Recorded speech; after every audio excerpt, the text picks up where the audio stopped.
If someone were walking toward you and he was as tall as the ceiling in your house, what would you think? That person would be a giant. At one time there really were giants on the earth. The Bible shows that their fathers were angels from heaven. But how could that be? Remember, the bad angel Satan was busy making trouble. He was even trying to get God's angels to be bad. In time, some of these angels started to listen to Satan. They stopped the work that God had for them to do in heaven. And they came down to earth and made human bodies for themselves. Do you know why? The Bible says that it is because these sons of God saw the pretty women on earth and wanted to live with them. So they came to earth and married these women. The Bible says that this was wrong, because God made the angels to live in heaven. When the angels and their wives had babies, these babies were different. At first they may not have looked very different. But they kept growing bigger and bigger, and getting stronger and stronger, until they became giants. These giants were bad. And because they were so big and too strong, they would hurt people. They tried to force everyone to be bad like themselves. Enoch had died, but there was one man on earth now who was good. This man's name was Noah. He always did what God wanted him to do. One day God told Noah that the time had come for him to destroy all the bad people. But God was going to save Noah, his family and many of the animals. Let's see how God did this. Genesis 6:1-9. And it came to pass, when men began to multiply on the face of the earth, and daughters were born unto them, that the sons of God saw the daughters of men that they were fair, and they took them wives of all which they chose. And the Lord said, My spirit shall not always strive with man, for that he also is flesh, yet his days shall be 120 years. There were giants in the earth in those days, and also after that, when the sons of God came in unto the daughters of men, and they bare children to them, the same became mighty men which were of old, men of renown. And God saw that the wickedness of man was great in the earth, and that every imagination of the thoughts of his heart was only evil continually. And it repented the Lord that he had made man on the earth, and it grieved him at his heart. And the Lord said, I will destroy man whom I have created from the face of the earth, both man, and beast, and the creeping thing, and the fowls of the air, for it repenteth me that I have made them. But Noah found grace in the eyes of the Lord. These are the generations of Noah. Noah was a just man and perfect in his generations, and Noah walked with God. The New Testament helps to understand in more detail what the Lord meant. Jude 1:6-11 And the angels which kept not their first estate, but left their own habitation, he hath reserved in everlasting chains under darkness unto the judgment of the great day. Even as Sodom and Gomorrah, and the cities about them in like manner, giving themselves over to fornication, and going after strange flesh, are set forth for an example, suffering the vengeance of eternal fire. Likewise also these filthy dreamers defile the flesh, despise dominion, and speak evil of dignities. Yet Michael the archangel, when contending with the devil he disputed about the body of Moses, durst not bring against him a railing accusation, but said, The Lord rebuke thee. But these speak evil of those things which they know not, but what they know naturally, is brute beasts, in those things they corrupt themselves. Woe unto them! For they have gone in the way of Cain, and ran greedily after the error of Balaam for reward, and perished in the gainsaying of Kor. Imagine our world long ago, when the Great Pyramid at Giza and Stonehenge were young. The freshly cut stones are smooth to the touch without the erosion and decay that will eventually besiege them. Their towering architecture rises into the sky as a beacon of human ingenuity and accomplishment. Megalithic structures are found all over the world, from South America, Puma Punku, heading east to Japan, Ishibutai Tomb, and just about everywhere in between. Is it possible that ancient giants built some of these towering structures? Construction of the Great Pyramid and the megalithic foundation at Baalbek Temple Complex in Lebanon still stump scientists. If giants existed, they would naturally have an advantage over a typical man in constructing large, megalithic structures.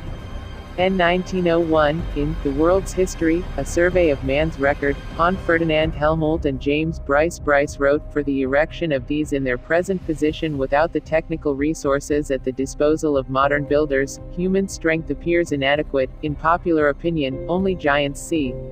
Old have made such structures. Giants are not, however, the only possible explanation for the construction of ancient megastructures. We know that giants did not construct the modern Coral Castle near Miami, Florida. That was done by a solitary man named Ed Leedskalnin, who weighed just about 100 pounds and stood little more than 5 feet tall. Leedskalnin single-handedly cut and moved stone blocks, some weighing 9 tons, into place with near-perfect precision.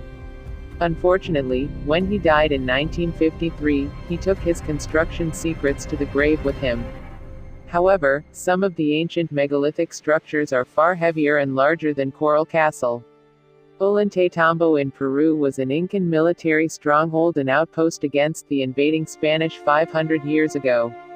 Today, it is one of the last surviving towns that retain the original Incan walls and street grid. It is the site of 6 towering megalithic pink granite slabs that stand about 13 feet tall and each weigh some 50 tons or more. Stonehenge's blocks tower up to 24 feet and weighing more than 45 tons each. But Stonehenge isn't the only megalithic formation in England, it's just the most famous. The Cove at Avebury in England consists of 2 gigantic cove stones, which stand as some of the last remnants of the northern inner sea. IRCLE of the Avebury Henge. There were originally 98 standing stones in its outer circle, estimated to stand about 13 feet tall and weigh more than 40 tons each. They date to about 3000 BC. The famous pyramids of Egypt. We all have seen pictures of the famous pyramids of Egypt and have learned in school that they were tombs for the pharaohs. Well, no mummy has been found inside any of the large pyramids of Giza. In a period of nearly 500 years, the majority of the pharaohs were buried in tombs cut in rock walls in the Valley of the Kings 465 kilometers away. Khufu's pyramid, also called the Great Pyramid, is the largest. It was the tallest building in the world with about 150 meters before the Eiffel Tower was built. The traditional date for the pyramids is circa 2500 BC, built at the same time as the nearby Sphinx.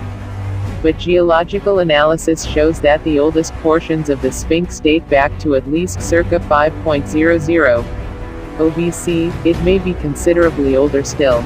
Is it possible that the pharaoh Khufu tried to modify a pyramid that already was standing there to use it as his own tomb?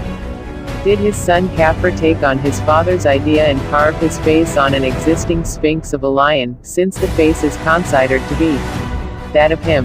There is a what the Egyptologists say was meant to be Khufu's sarcophagus in the pyramid, but it does not look like a sarcophagus, it is more like a large stone box of some kind. It is also too small to fit a mummified pharaoh in his coffins. Well, it polished on the inside but crude and unfinished on the outside, and there is no lid. The big question is of course how they managed to carve out the interior of the box, and to such perfection with perfect corners. They say it was hollowed out using copper chisels, but copper is too soft to use on granite. Experts say that one would have needed very hard drill bits, like diamond tip, and an overhead pressure of 1-2 ton. It would also have been the passage too small. First and only time that a burial chamber was placed above the entrance. Yes, I cannot understand how it would be possible to get the coffin with the dead pharaoh through the passage leading up to the so-called king's chamber. It is only 1 meter tall and 1 meter wide and ascending at an angle of 26 degrees. Tutankhamun's outer coffin measured 5.08 by 3.28 by 2.75 meters and weighed 1.4 ton, and he was just a lesser pharaoh. Highly polished limestone. The Great Pyramid was originally covered with casing stones made of highly polished limestone that reflected the sun's light so powerful that some say it might have been visible from the moon. The casting stones were fitting so closely and perfectly together that it would be very hard to replicate them today, unless they were made by actually casting them like concrete, as some say. How these blocks, and other blocks, were transported and assembled into the pyramid is still not clear. The casting stones are weighing about 10 tons each, but they are not the heaviest. The granite beams above the king's chamber weigh up to 70 tons each. The pyramid is made from more than 2 million stones, and it is hard to understand how they could have been transported over a considerable distance. The huge granite stones are said to have been ferried about 934 kilometers down the river from a quarry at Aswan, but even if they had large enough barges, it is a mystery how they could load and unload them without the barges capsizing and sink. The largest stone used at Giza is found in a temple besides Khafre's pyramid. It is estimated to weigh 468 tons, but to transport of blocks of stone heavier than 30 fully loaded London double-decker buses seems to have been no problems for the ancient Egyptians. But how did they do it? How they managed to cut the stones of granite for the pyramids is another interesting question. The common explanation is that they drilled or cut a line of holes in suitable granite, hammered wedges of wood in the holes and poured over water.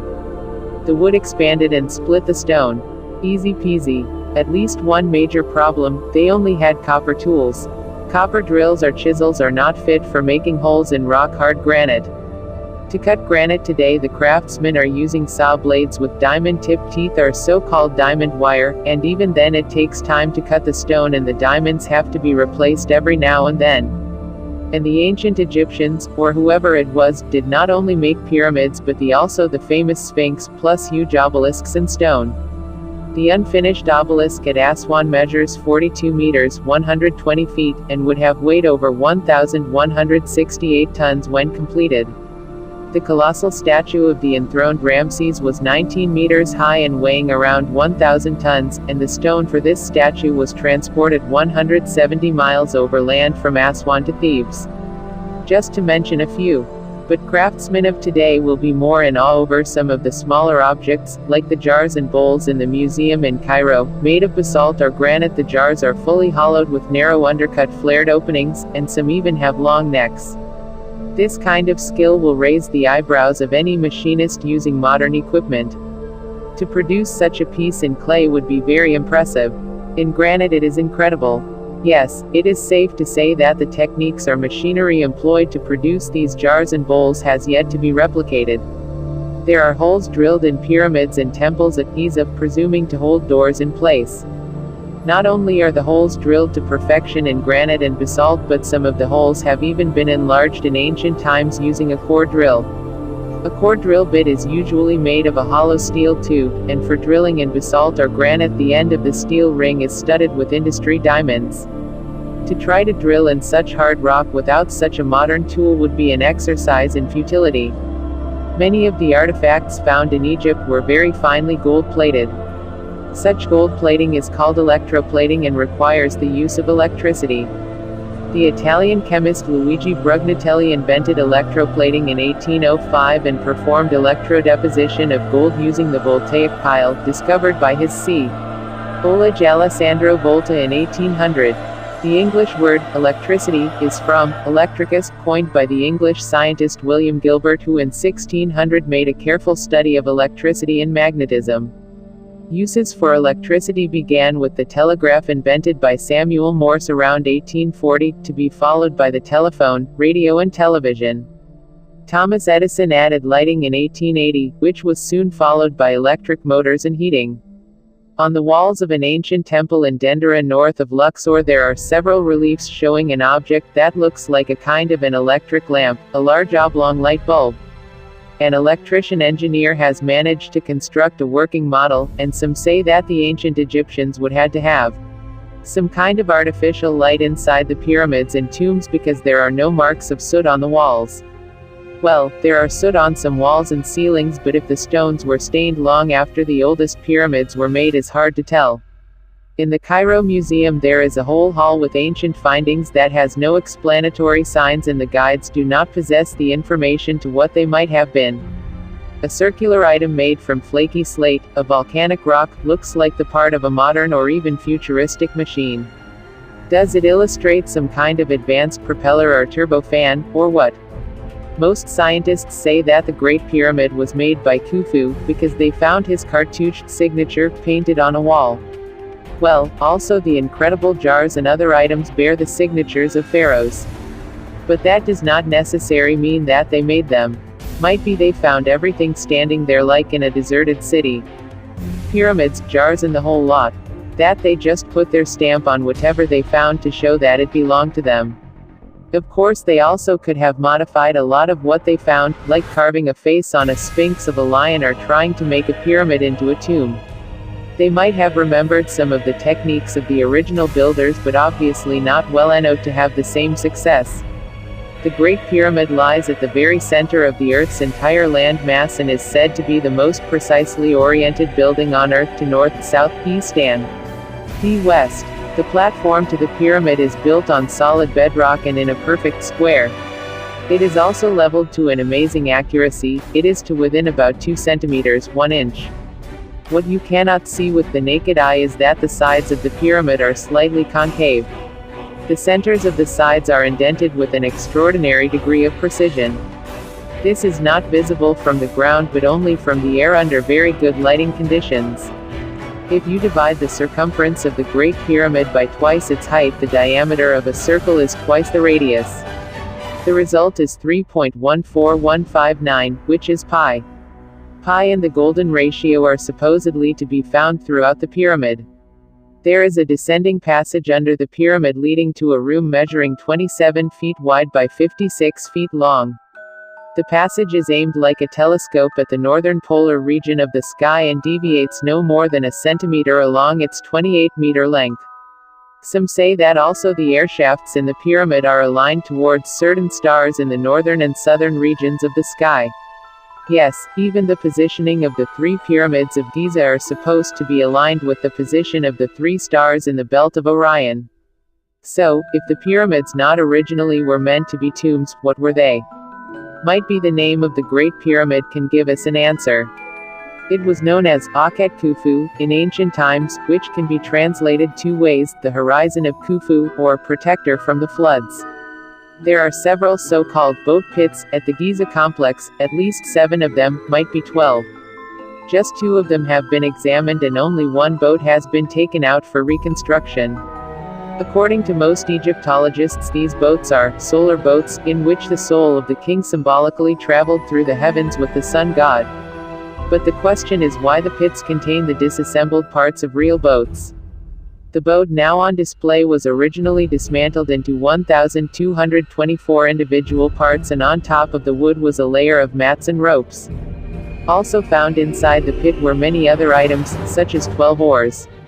Most of the wooden parts was to be tied together with ropes, and many of the boat's planks were marked with signs for prow, stern, port and starboard.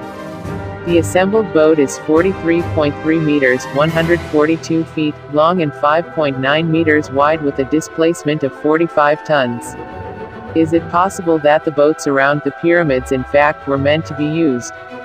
Not to sail on a heavenly sea to the afterlife, but to be used after a catastrophe like a flood, or to save the Pharaoh and his family in the cause of a flood. What if the pyramids themselves were built to be a kind of life rafts, not to be used as tombs for the dead but to save the living? It is that why the Great Pyramid was made so extremely solid, with a watertight casting made so that it could withstand flooding and waves. Were the often debated shafts leading from the king's and queen's chambers in fact air shafts and not model passages to allow the king's spirit to ascend to the stars?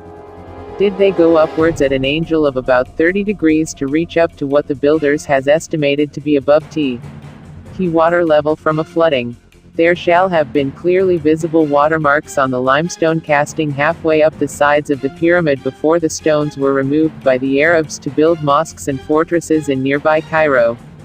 There are silt sediments rising up to 4 meters, 14 feet, around the base of the pyramid containing seashells and fossils. When the Great Pyramid first was opened, an inch-thick layer of salt was found inside up to a level corresponding to the watermarks on the outside. Yes, new research shows that the Giza Plateau at some stage must have been hit by violent waves from the sea. Extensive erosion on the boat pits and many of pyramid blocks are clear tell signs. They also shows that the sea level for a period of time must have been at least 75 meters higher than the current. Did the pharaohs survive this flood, or did they die? Well, there is a major problem. The seashells and fossils found in the silt sediment have been radiocarbon dated to be nearly 12,000 years old, and the fossil of a sea urchin found on a block is from the same period in time. Stonehenge has been the subject of many theories about its origin, ranging from the academic worlds of archaeology to explanations from mythology and the paranormal. Many early historians were influenced by supernatural folktales in their explanations. Some legends held that Merlin had a giant build the structure for him, or that he had magically transported it from Mount Killaloz in Ireland, while others held the devil responsible. Henry of Huntingdon was the first to write of the monument around AD 1130, soon followed by Geoffrey of Monmouth, who was the first to report fanciful associations with Merlin, which led the monument to be incorporated into the wider cycle of European medieval romance. According to Geoffrey's Historia Regum Britanniae, when asked what might serve as an appropriate burial place for Britain's dead princes, Merlin advised King Aurelius Ambrosius to raise an army and collect some magical stones from Mount Killaloz in Ireland. Whilst at Mount Killaloz, Merlin laughed at the soldier's failed attempts to remove the stones using ladders, ropes, and other machinery. Shortly thereafter, Merlin oversaw the removal of stones using his own machinery and commanded they be loaded onto the soldier's ships and sailed back to England, where they were reconstructed into Stonehenge. Contrary to popular belief, Geoffrey did not claim Merlin had commanded a giant to build Stonehenge for him. It appears this detail was embellished by Robert Wace, who later translated Geoffrey's original text into French. In 1655, the architect John Webb, writing in the name of his former superior Inigo Jones, argued that Stonehenge was a Roman temple, dedicated to Caelus, a Latin name for the Greek sky god Uranus, and built following the Tuscan order. Later commentators maintained that the Danes erected it. Indeed, up until the late 19th century, the site was commonly attributed to the Saxons or other relatively recent societies. A recently published analysis draws attention to the fact that the stones display mirrored symmetry and that the only undisputed alignment to be found is that of the solstices, which can be regarded as the axis of that symmetry. This interpretation sees the monument as having been designed off-site, largely prefabricated and set out to conform to survey markers set out to an exact geometric plan. The idea of precision, below, demands that exact points of reference were used, both between the structural elements and in relation to the axis, i.e. that of the solstices. Johnson's theory asserts that prehistoric survey markers could not have been placed within the footprint of the stones, but must have been, as in any construction, external to the stones. That almost all the stones have one, better, i.e. flatter face, and that face is almost invariably inwards, suggests that the construction was set out so that the prehistoric builders could use the center point of the inner faces as reference. This is very significant in respect of the Great Trilithon. The surviving upright has its flatter face outwards, see image on right, towards the midwinter sunset, and was raised from the inside. The remainder of the Trilithon array, and almost all of the stones of the Sarsen Circle, had construction ramps which sloped inwards, and were therefore set up from the outside. Placing the center face of the stones, regardless of their thickness, against markers would mean that the gaps between T stones were simply consequential. The study of the geometric layout of the monument shows that such methods were used and that there is a clear argument for regarding other outlying elements as part of a geometric scheme, e.g., the station stones, and the stoneholes 92 and 94, which mark two opposing facets of an octagon. The geometric design is scalable from concept to construction, removing much of the need for measurements to be made at all. Much speculation has surrounded the engineering feats required to build Stonehenge. Assuming the bluestones were brought from Wales by hand, and not transported by glaciers as Aubrey Burrell has claimed, various methods of moving them relying only on timber and rope have been suggested. In a 2001 exercise in experimental archaeology, an attempt was made to transport a large stone along a land and sea route from Wales to Stonehenge. Volunteers pulled it for some miles with great difficulty, on a wooden sledge over land, using modern roads and low-friction netting to assist sliding. But it became clear that it would have been incredibly difficult for even the most organized of tribal groups to have pulled large numbers of stones across the densely wooded, rough and boggy terrain of West Wales. In 1997, Julian Richards teamed up with Mark Whitby and Roger Hopkins to conduct several experiments to replicate the construction at Stonehenge for Nova's Secrets of Lost Empires mini-series. They arranged for a gang of 130 people to attempt to tow a 40-ton concrete replica on a sledge which was ploughed on wooden tracks. They used grease to make it easier to tow up a slight incline, and still they were unable to budge it. They gathered additional men and had some of them use levers to try to pry the megalith while others towed it at the same time. When they all worked together at the same time, they were able to move it forward. They were uncertain whether this would be the way they would have transported the largest stones 25 miles. To do this would require an enormous amount of track and a lot of coordination for a large number of people. In some cases this would involve towing the stones over rougher terrain. They also conducted an experiment to erect two 40-ton replicas and put a 9-ton lintel on top. After a lot of experimenting, they were able to erect two megaliths using a large number of people towing and using levers. They also managed to tow the lintel up a steel ramp. They were unable to determine this was the final answer, but they demonstrated that this was a possible method. At times they were forced to use modern technology for safety reasons. Josh Bernstein and Julian Richards organized an experiment to pull a 2-ton stone on wooden tracks with a group of about 16 men. They placed the stone on a wooden sledge, then placed the sledge on a wooden track. They pulled this with 2 gangs of about 8 men. To move the stones as many miles across southern England, the creators of Stonehenge would have had to build a lot of track, or move and rebuild track in pieces, as the stones were taken to their final destination. A recent article has argued that the massive stones could be moved by submerging them in water and towing them below an ancient vessel or group of vessels. This technique would have 2 significant advantages. It would reduce the load borne by the vessel while part of the stone's weight is displaced by the water. Secondly, the arrangement of the load below the vessel would be much more stable and reduce the risk of catastrophic failure. Naturally, this would apply only for transportation over water. The technique was tried during the Millennium Stone Project 2000, with a single blue stone slung beneath 2 large curraghs. The sling frayed away, and the stone plunged to the bed of Milford Haven. It has been suggested that timber A-frames were erected to raise the stones, and that teams of people then hauled them upright using ropes. The topmost stones may have been raised up incrementally on timber platforms and slid into place or pushed up ramps. The carpentry-type joints used on the stones imply a people well skilled in woodworking, and they could easily have had the knowledge to erect the monument using such methods. In 2003, retired construction worker Wally Wallington demonstrated ingenious techniques based on fundamental principles of levers, fulcrums and counterweights to show that a single man can rotate, walk, lift and tip a 10-ton cast concrete monolith into an upright position. He is progressing with his plan to construct a simulated Stonehenge with 8 uprights and 2 lintels. Estimates of the manpower needed to build Stonehenge put the total effort involved at millions of hours of work. Stonehenge 1 probably needed around 11,000 man-hours, or 460 man-days, of work. Stonehenge 2 around 360,000, 15,000 man-days or 41 years.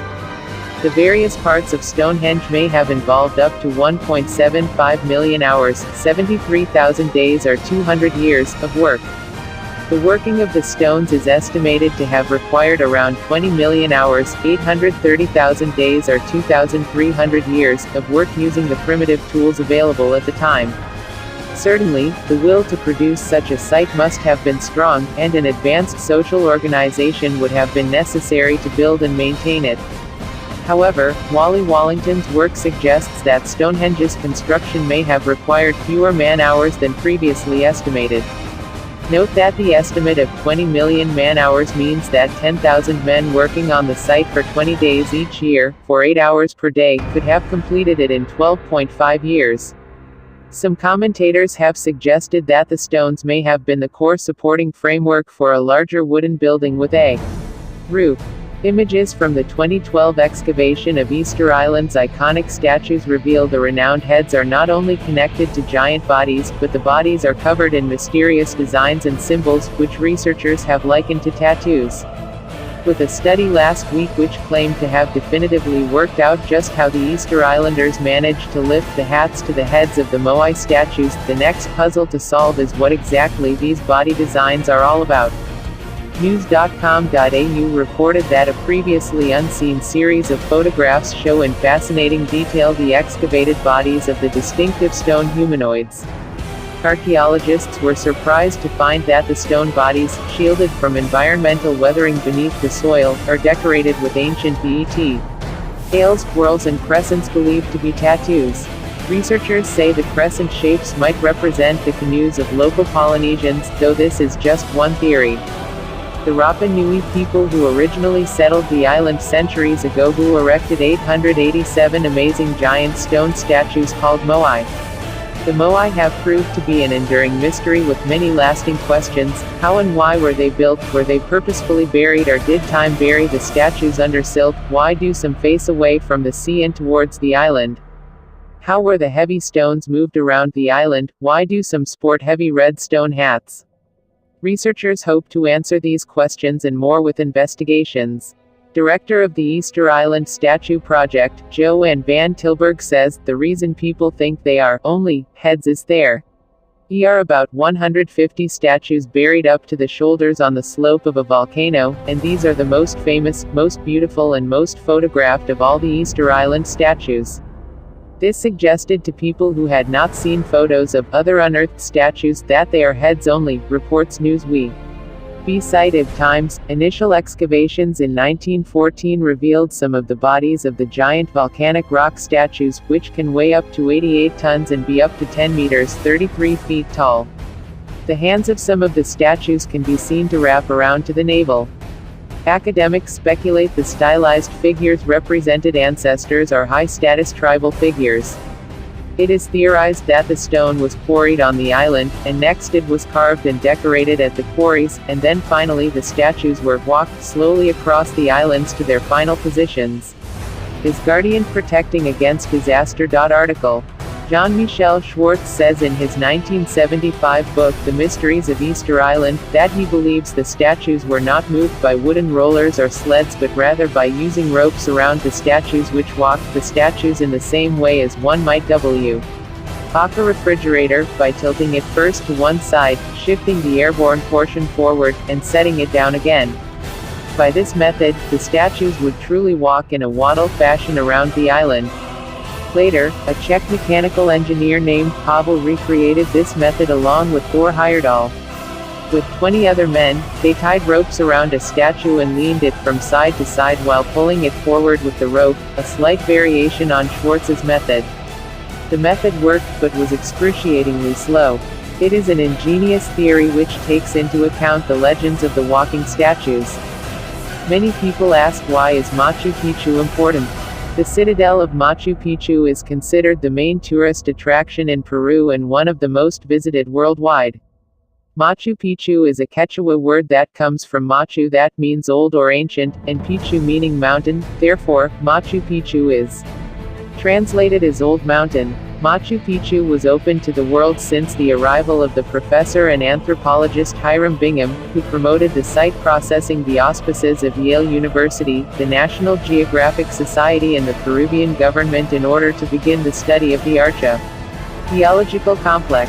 However, Hiram Bingham was not the discoverer of Machu Picchu, and because there were some traces of people who lived in the place for years. The significance of the citadel of Machu Picchu for Tawantinsuyo was very noticeable.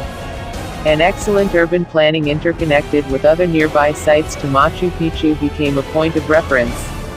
In agriculture, the region is characterized by its production of corn and potatoes. Over the years there have been many investigations on the role that exerted this citadel located in the mountains. One of the theories is further argued that the citadel of Machu Picchu was a luxurious and well-maintained mausoleum of the Inca Pachacutec, who was the founder and first emperor of Tawantinsuyo.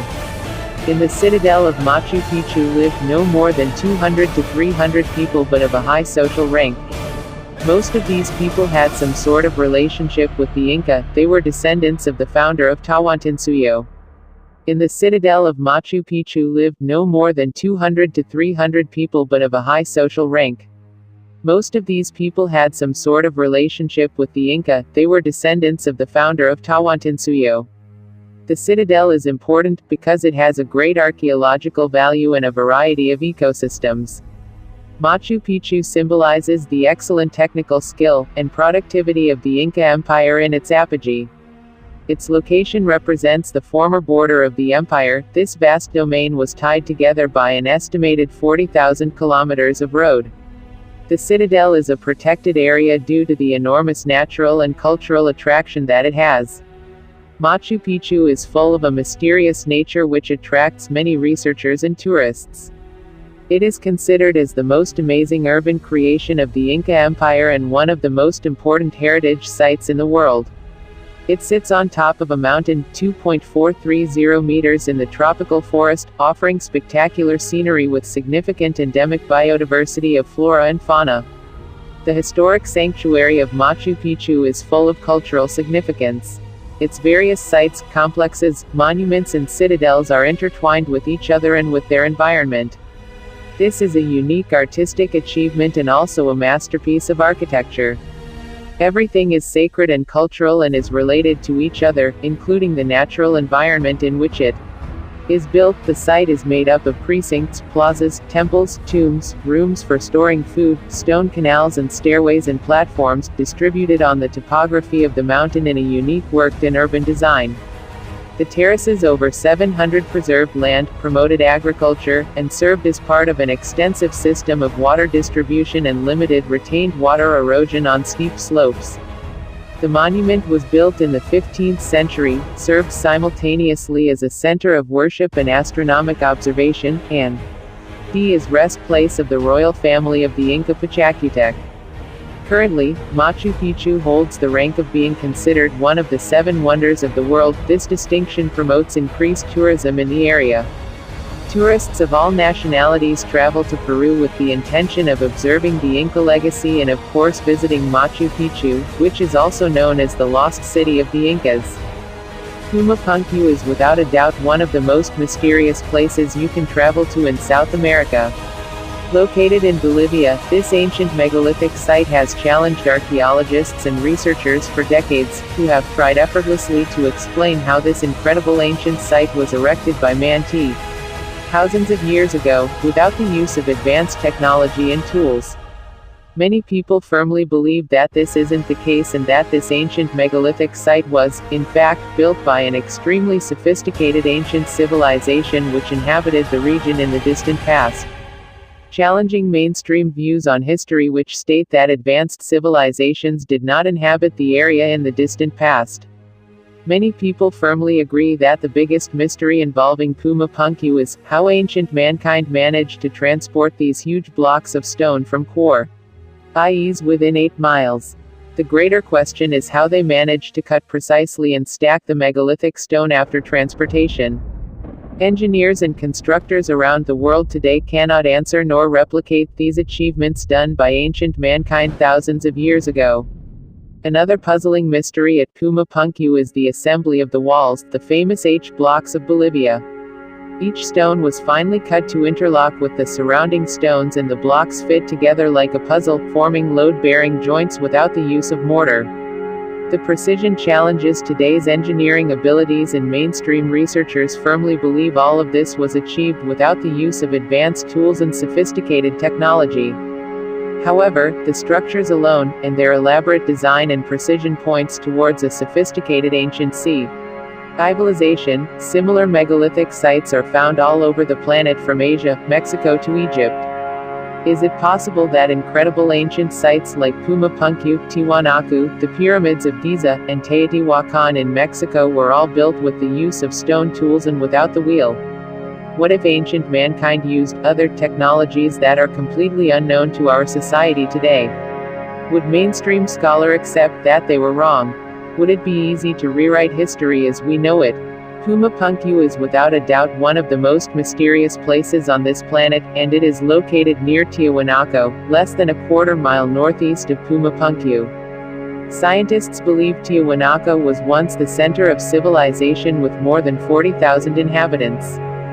Tiwanaku is probably the greatest Native American civilization that many people haven't heard of. We firmly believe that in the distant past, advanced ancient civilizations inhabited the planet. These sophisticated societies had advanced technology and incredible knowledge, which is why ancient Ind had the ability to erect ancient sites such as Puma Punku, Tiwanaku, the pyramids of Giza, and Teotihuacan among others. This, however, is a theory firmly rejected by mainstream scholars who oppose the idea that such advanced civilizations existed on Earth at a time when they say primitive man inhabited our planet. The Tiwanaku Empire 300 to 1150 AD preceded the Inca Empire, and by 400 AD Tiwanaku rose to become the most influential of a number of city-states in the region. It was the center for regional religious pilgrimages and llama caravan trade routes. Historian Ashley Cowie takes a closer look at astronomical, geometrical and geographical discoveries at the ancient city of Tiwanaku, which have been derived from the dimensions and location properties of this EXPA. NSIVE religious site. People began permanently settling around Lake Titicaca around 4,000 years ago, and by 1500 BC a small agricultural settlement formed about 10 miles from the southern Bolivia shores of Lake Titicaca. Tiwanaku was the highest city in the ancient world at an altitude of 12,600 feet and would grow to cover an area of around 6 square miles, and the Tiwanaku Empire dominated the Calo-Andean Plateau between 200 BC to 600 AD and spanned 231,000 square miles. The Tiwanaku farming settlement expanded its streets, conforming to a grid loosely oriented on a north-south and east-west axis and surrounded by a moat on 3 sides, with Lake Titicaca symbolically representing the fourth. Beyond the sacred moat, blocks of residential mud brick buildings housed farmers who worked on the extensive raised field irrigation systems, aqueducts, canals and dikes which brought water from Lake Titicaca and the mountain rivers, which were channeled into the city. The builders of ancient Sacsayhuaman left behind precisely cut blocks of stone that have challenged our modern-day builders in many ways.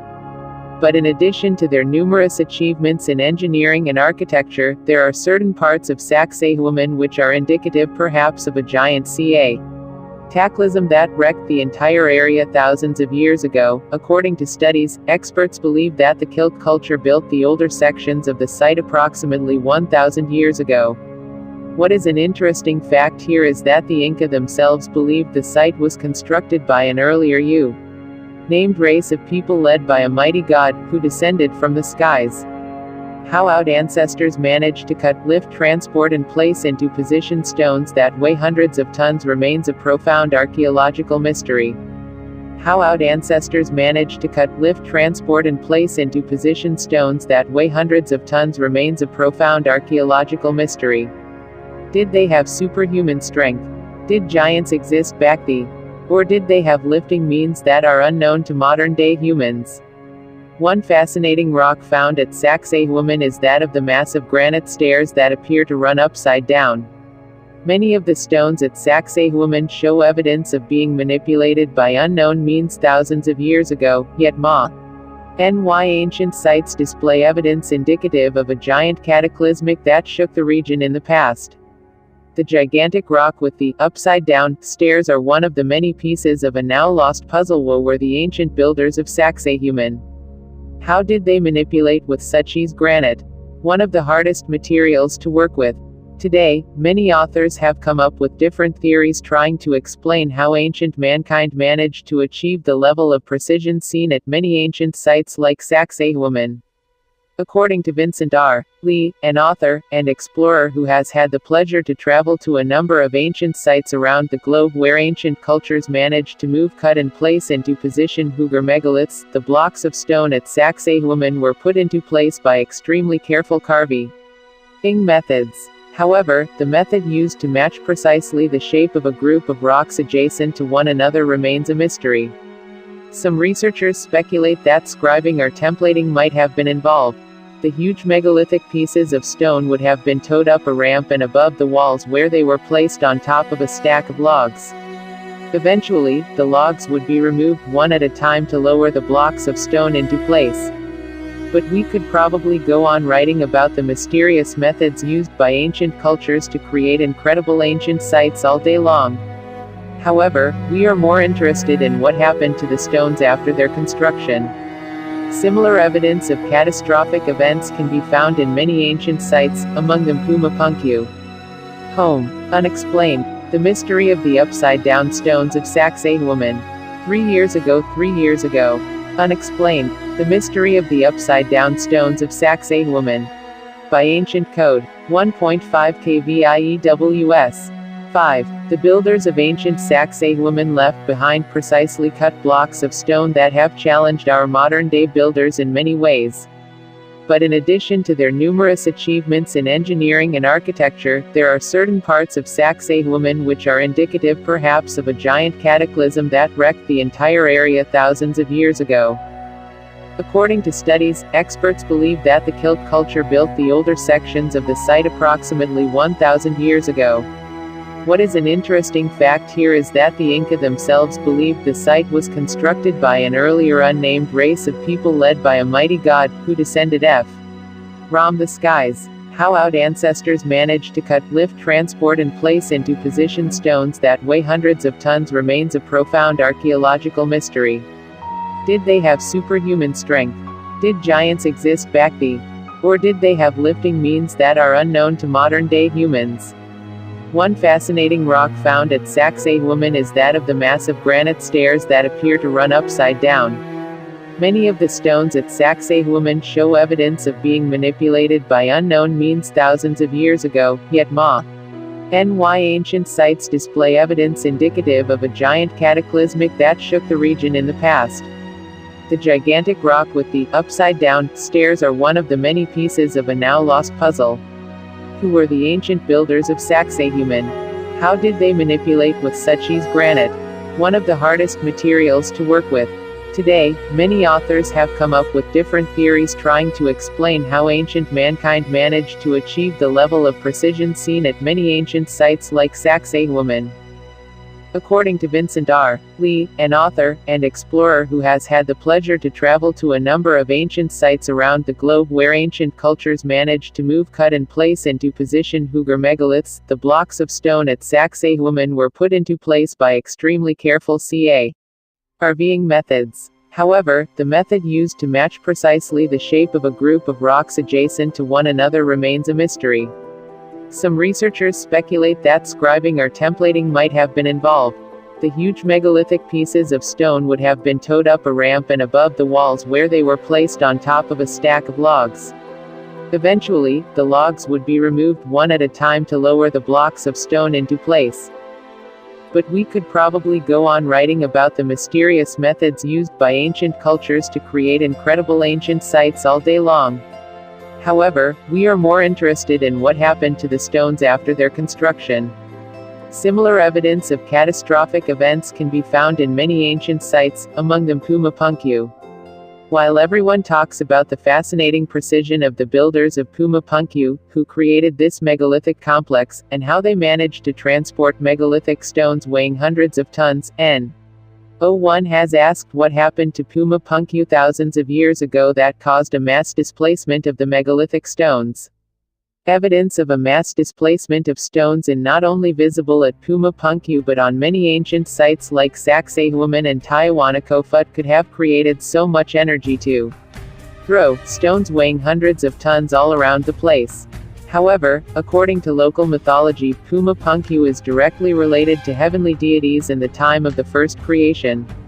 According to legends, the first inhabitants of Puma Punku had supernatural powers and were able to carry megalithic stones through the air using sound. Similar techniques could have been used at other ancient sites like Tiahuanaco, Machu Picchu, Ollantaytambo, and Sacsayhuaman. After analyzing hundreds of images and reading numerous reports of scientific studies at Sacsayhuaman and other ancient sites around the globe, is it possible that there is enough evidence to support the idea that a huge, catastrophic event occurred in the region thousands of years ago, leaving behind rocks weighing hundreds of tons scattered across numerous ancient sites? Ollantaytambo is a marvel of engineering and architecture. It is a fortress and complex city, and many questions have been raised throughout history regarding the construction of this ancient site. Today, one of the most asked questions probably is in regard to the incredible sized blocks of stone that were used in the construction.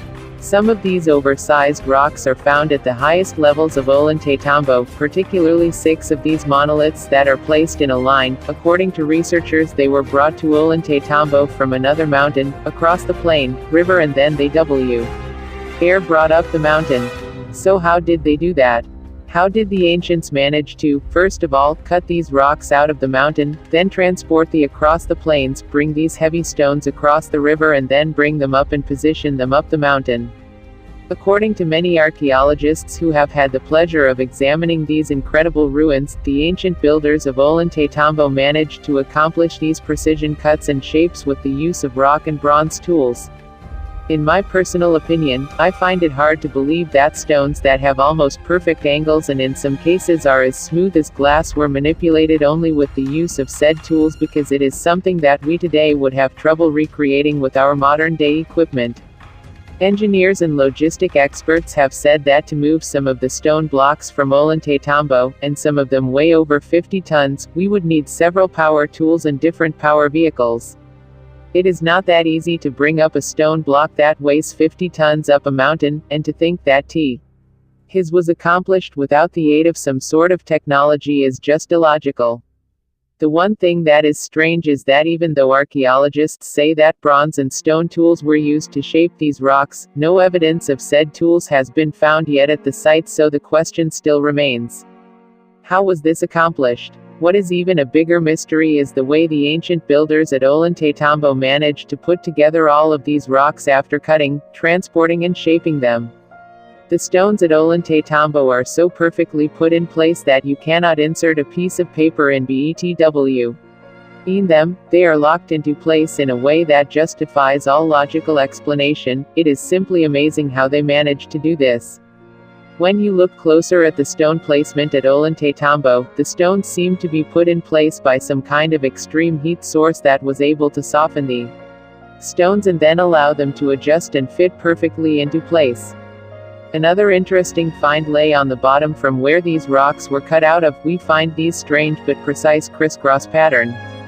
The pattern that we see appears to be a trace left by some kind of machinery that was left behind at the time these slabs were being removed, possibly 7. These marks could have been created by some kind of laser or saw machine, so yes, this could be one of the most clear pieces of evidence that the ancients did in fact use some sort of advanced technology at the time they were cutting, removing and shaping these incredible rocks. It is really hard to believe that the builders at Ollantaytambo did not have any sort of technology available to them at the time they were cutting and transporting these stones. The bronze tool theory just doesn't add up. According to the myths of the Andes Mountains, the ancient ancestors or founders were described as a brother and sister referred to as children of the sun. Sent by the sun god, these mysterious beings arrived on Earth with something described as a golden wedge. What we have here in these stories is in fact a description of some kind of extraterrestrial visitors, yes, as they are not from Earth, and it was with the children of the sun that all of these accomplishments were actually possible. Could it be that the cutting, transportation, and placement of these huge rocks was possible thanks to some kind of technology brought and given to the ancestors by these gods? There is only a certain amount of what humans can achieve without technology, and in all of our great deeds that have been written down in history, there seems to be always some kind of technology that has helped us achieve all of our ideas, plans, and objectives. It is hard to believe that Ollantaytambo was built without some kind of technology, because there is only so much you can achieve with stone and bronze tools. At some point you would need stronger and bigger tools to achieve precise cuts, removing andesite and transporting rocks that weigh over 50 tons. The Stone of the South, at Baalbek, Lebanon is the largest worked monolith on Earth, weighing in at a staggering 1,242 tons. It is even heavier than the Stone of the Pregnant Woman, which weighs an estimated 1,000 tons, that sits on the other side of the road in the quarry. Neither of these stones made it to the main Temple of Jupiter, some 900 meters to the northeast, but some 400-ton and 800-ton stones did make their way to the temple, were raised 20 feet into the air and were placed with machine-like precision into the foundations of this mighty ancient complex. Last week, Janine Abdelmassa and her team uncovered a further monolith that sits virtually underneath the Stone of the Pregnant Woman, that was once destined for the main temple site. See featured image. Until recently, it was buried under a few feet of dirt, and has been measured at 19.6 meters long, 6 meters wide and 5.5 meters thick. Because we have not yet reached the bottom of the rock to be completely cleared, Janine Abdelmassa said, we have no idea of the volume or complete dimension of this ancient stone. 1. The outline of it can be seen in these images, and shows a kind of precision we find in ancient Peru and Egypt. The discovery of this new monolith just adds another level of mystery to the situation, as it sits virtually under the stone of the pregnant woman, and would have had to have been lifted out after this other 1,000-ton block was moved. Baalbek is officially a Roman temple that was built on the foundations of a much earlier site. Some of the foundation stones that make up the main platform weigh in at around 1,000 tons.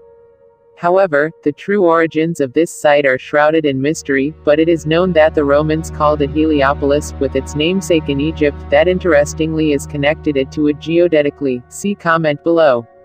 The name, Baal, generally means Lord, or God, and to the Phoenicians it meant sun.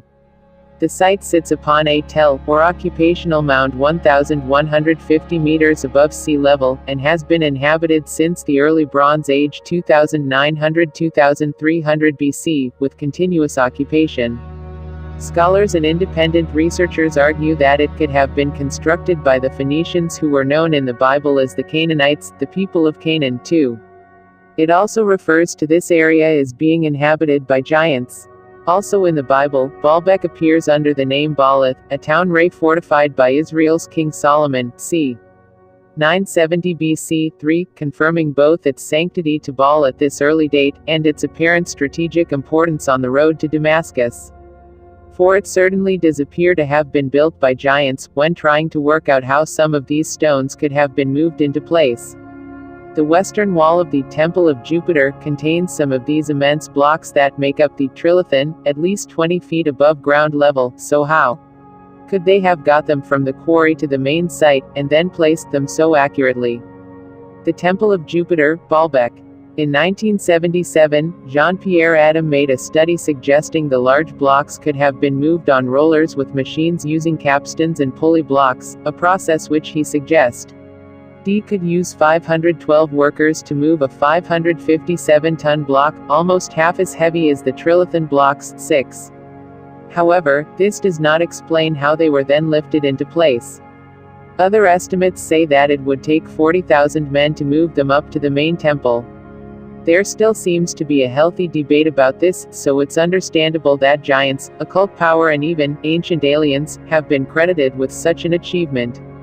The stones of Baalbek are one of the enduring mysteries of the ages, and it does seem like some special occult power was employed to quarry, lift and transport these immense blocks. Why they decided to use stones of this size has baffled researchers for generations. It would have been so much easier to use smaller blocks and put them together at the site. It now seems clear that the famous mega blocks were not put in place by the Romans, as they look completely different and appear to come from a much earlier epoch due to the style, weathering and ray use of many of the stones. Author Graham Hancock recently visited Baalbek and the quarry and made this comment about why, if the Romans did build this site, did they not ray-use the stones from the quarry. The fact that these gigantic, almost finished blocks remain in the quarry and were never sliced up into smaller blocks and used in the general construction of the Temple of Jupiter, suggests to me very strongly that the Romans did not even know they were there. Most probably they had been buried under many meters of sediment for many thousands of years when the Romans appeared on the scene. They made use of the megaliths that were already in place on the already remotely ancient sacred site that would become the Temple of Jupiter, a handy, massive and convenient platform upon which they could build their temple, but they knew nothing of the fully cut and shaped but unused megaliths lying deeply buried in the quarry. As with many other sites around the world, I propose that these mighty monoliths were left there for a reason. It was part of the ancient tradition to leave the largest stone in the quarry, itself a sanctified zone, a place from where the temple was birthed. Also, the style of masonry employed is similar to what we find on the Giza Plateau, an area that was also once called Heliopolis. Baalbek's connection to Giza is also interesting, as the wooden boats that were found buried on the Giza Plateau are made from cedar wood, from trees that potentially come as from the famous cedar forests that once thrived on the slopes that Baalbek sits upon. Baalbek also sits 5 degrees east of Giza, and 4 degrees north, suggesting it may have been a major marker on an ancient survey of the Earth that also revealed an interesting anomaly that was spotted by Alex Whi. TakerAncient-wisdom.com. This very specific separation of both longitudes and latitudes between the two sites has a secondary significance in that the angle created is 51 degrees by 51 degrees, which is the same angle as that of the exterior faces of the Great Pyramid at Giza. Quote, "As a young man, non-believer, I loved watching science fiction and its portrayal of older, more advanced extraterrestrials, ETs, inhabiting other worlds and warping around the galaxy in their hyperdrive spaceships. However, when I became a Christian and biblical creationist, the strong evolutionary link to the belief in ETs became obvious.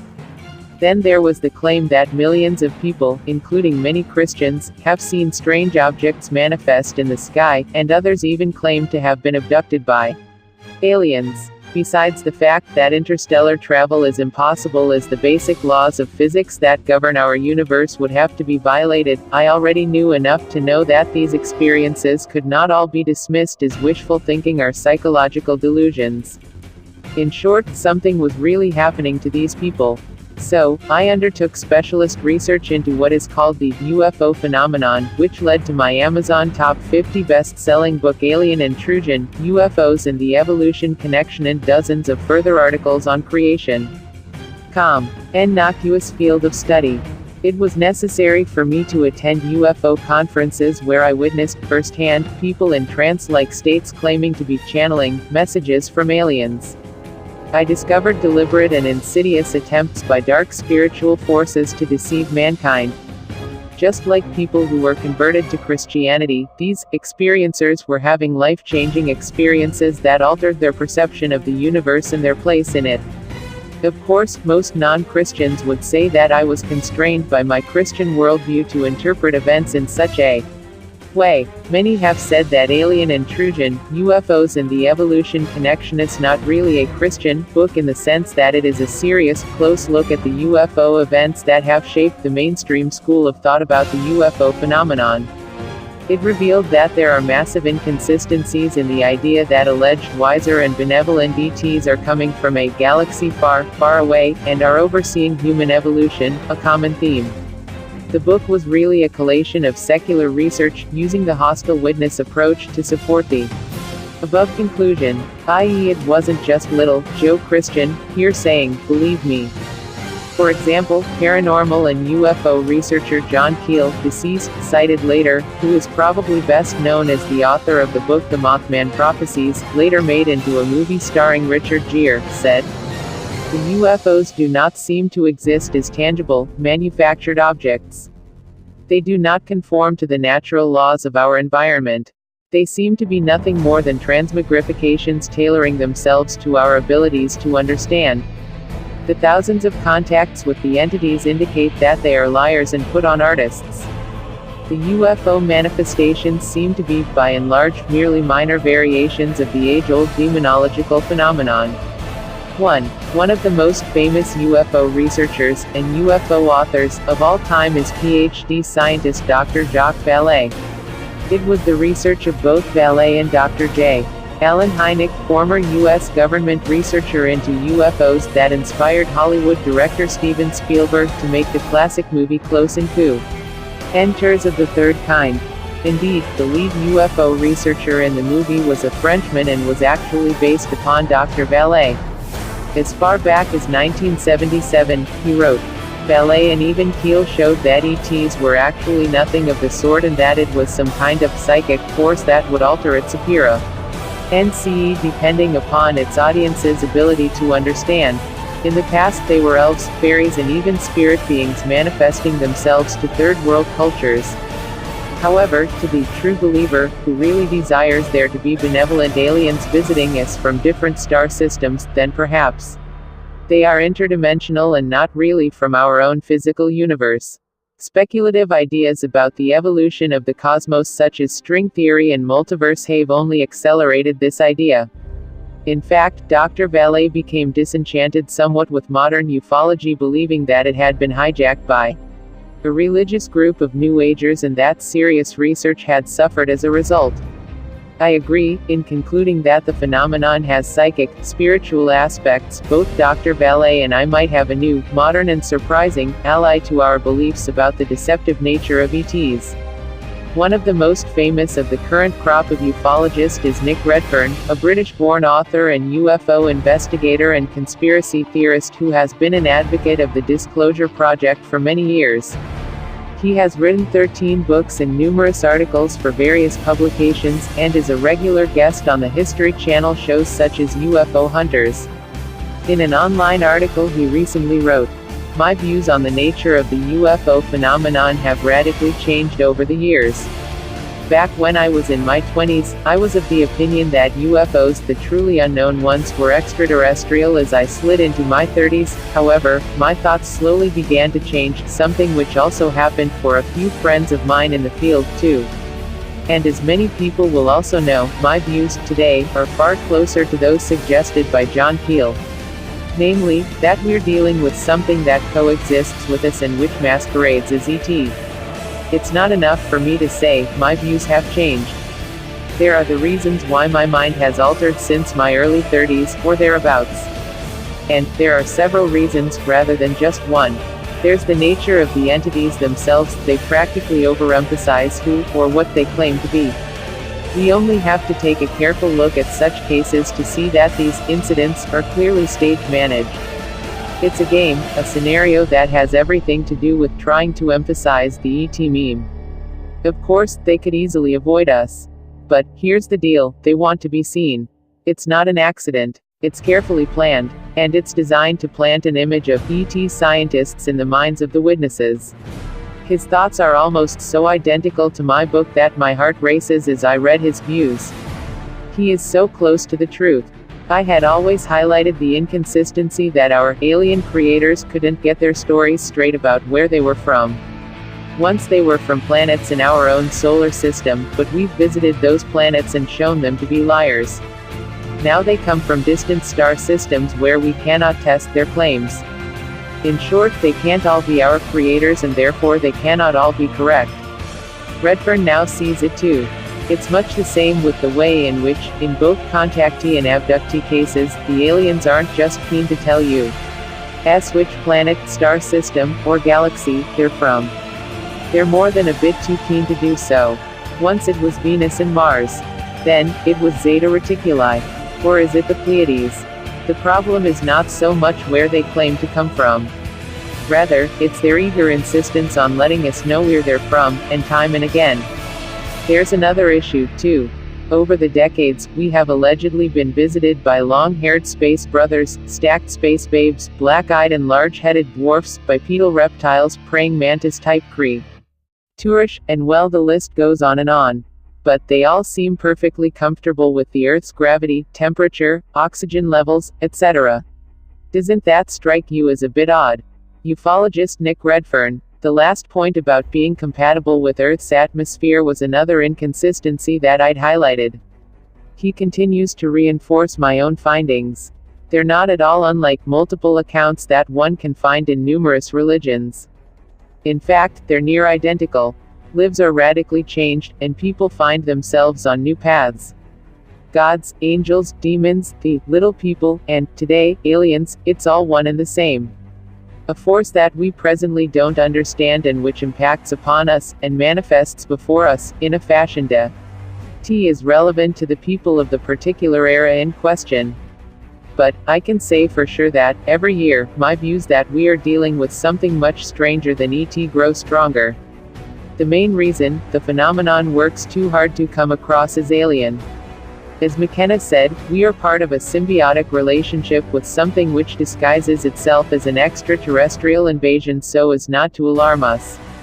Often creationists get accused of not coming up with original research. Here is one example where the secular researchers, if they choose to be honest with their findings as Mr. Redfern has done, are coming to the same conclusions. It's also a wonderful confirmation that once again using the Bible as our filter we can help dissect and discern one of the most puzzling mysteries of the modern era and show it for what it really is. My interview with another former New Age UFO researcher and MUFON investigator showed he also found the Bible was the only thing that could adequately explain the phenomenon. I applaud Mr. Redfern for his candid views and for his honesty in putting the usual reinforcement syndrome to one side and potential book sales to speak the truth about his findings. It's a rare thing. I will be sending Mr. Redfern a signed copy of Alien Intrusion, UFOs and the Evolution Connection with my prayers that he also finds the one who is the truth. You can find answers by reading the best-selling book of all time, God Made It So Simple. First account happens in the first book of the Bible.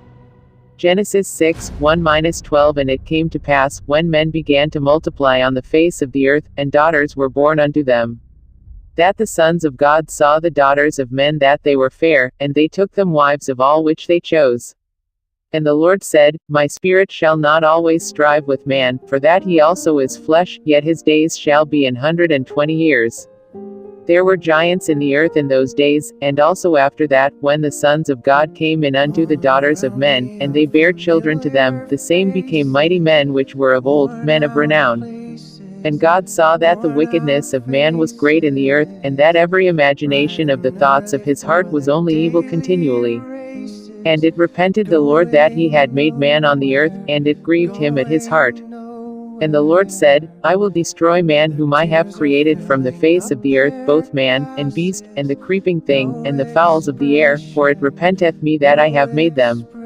But Noah found grace in the eyes of the Lord. These are the generations of Noah. Noah was a just man and perfect in his generations, and Noah walked with God. And Noah begat 3 sons, Shem, Ham, and Japheth. The earth also was corrupt before God, and the earth was filled with violence. And God looked upon the earth, and, behold, it was corrupt, for all flesh had corrupted his way upon the earth. The New Testament also helps you understand what's going on. It is the most compelling and easy to understand the ancient past. Thank you for watching, and always remember, for God so loved the world he gave his only begotten Son, that whosoever believe in him will not perish but have everlasting life. John 3:16. Children waiting for the day they feel good. Happy birthday, happy birthday. And to feel the way that every child should sit and listen, sit and listen. Went to school and I was very nervous. No one knew me, no one knew me. Hello teacher, tell me what's my lesson. Look right through me, look right through me. And I find it kind of funny, I find it kind of sad. The dreams in which I'm dying are the best I've ever had. I find it hard to tell you, I find it hard to take. When people run in circles, it's a very